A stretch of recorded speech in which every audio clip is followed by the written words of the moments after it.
Chef's kiss. And they don't like that.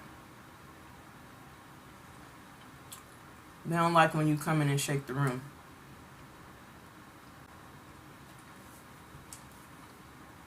And that's okay. This is some country fried steak with gravy. I got some scrambled eggs and cheese. And underneath of that is some potato. Can y'all see that? I got some biscuits. I'm about to put some jelly on here. Have y'all ever had this? Crunchy garlic. I love this stuff. I saw it on TikTok and people were just ranting and raving about it. And I found myself putting it on everything. I love garlic.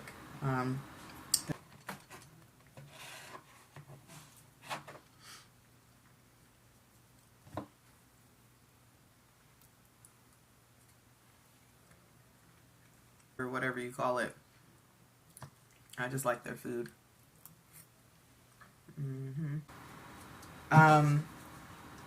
A legendary wrestler who passed away not too long ago, and derogatory statements made from him.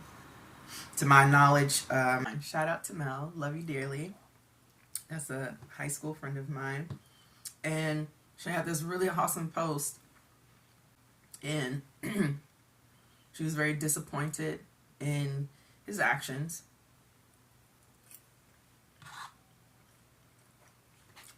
And she was vocal about it. And I told her, hey, I'm going to make a rage baity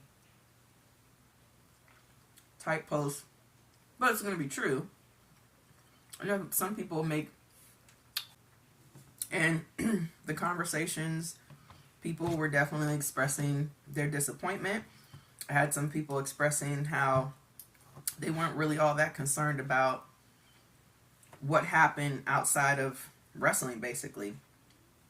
And so to those comments, I was just saying, I totally get where you're coming from, but to me, I just cannot deny the ugliness that was said and done by this person. And shout out to my god sister.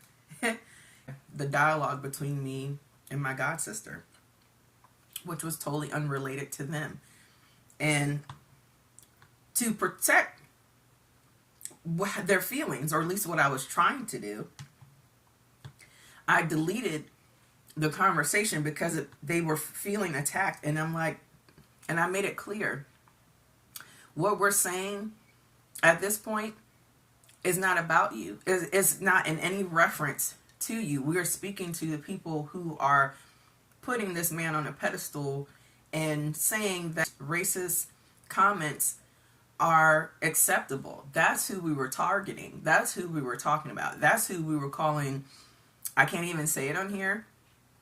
I don't know if I can get away with spelling it, but the C word. And if you know, there's so many C words, but I'll let you figure it out.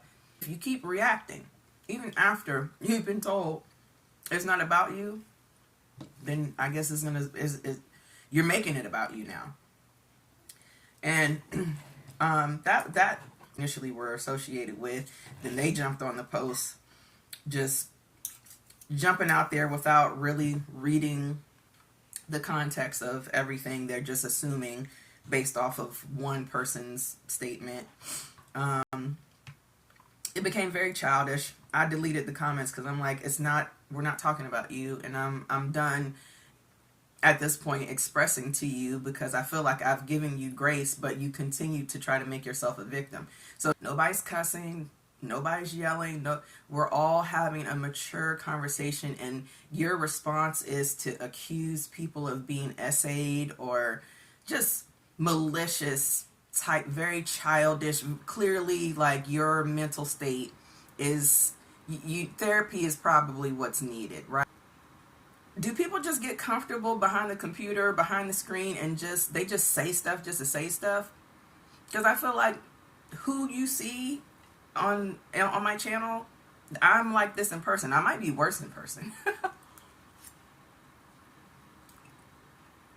Me and this gentleman having a conversation about weight loss. And that's something that I'm very passionate about too. Instead of celebrating his journey, another member became offended as if he was targeting bigger people when he used to be a bigger person. And I literally just asked the question, like, how did you come to the conclusion? And furthermore, he wasn't even, I'm really starting to see that some people love to be a victim. And I don't like to use that word, but I feel like it's giving much Karen. It's giving, you know, it's not about you. The conversation wasn't about you. The attention wasn't on you. And I really think that was the issue. So I addressed it. I said what I said just for their friend. Because, right, you guys don't ever, like, you trolls don't, and I'm going to call it what it is. You trolls don't never come alone. You always got some type of weird crew that thinks weird just like you do.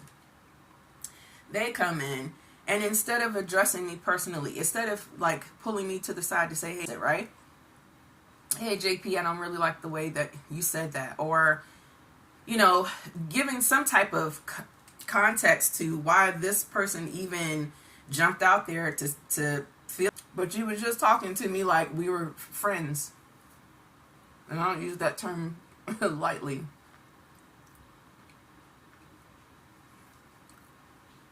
When I guess my realness is acceptable when I'm addressing other people, I guess, or other situations. That's wild. But then I get to looking deeper into people's backgrounds.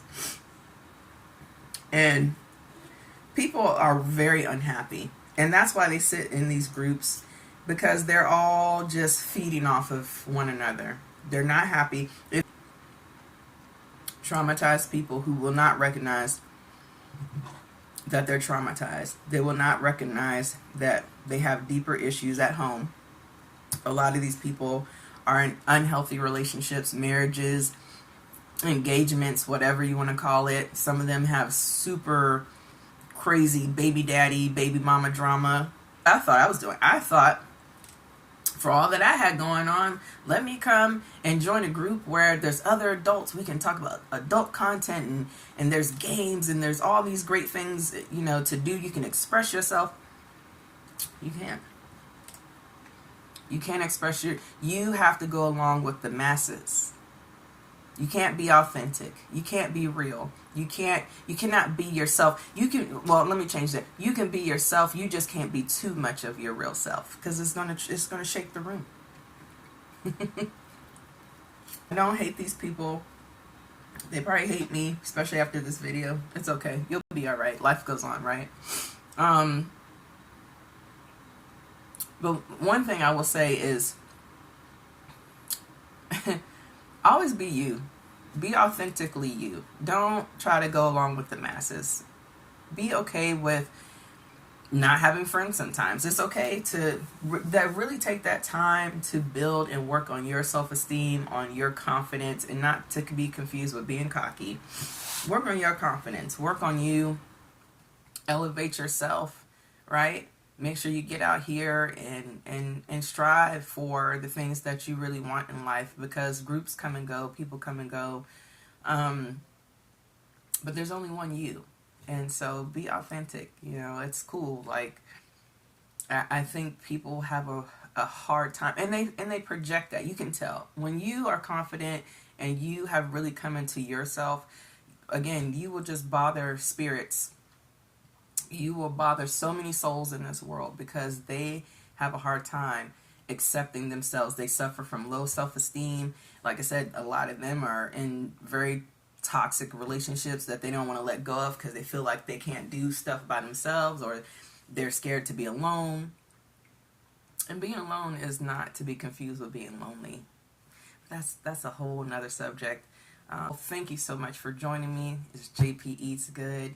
Y'all stay blessed. Stay tuned for the next mukbang. Bye.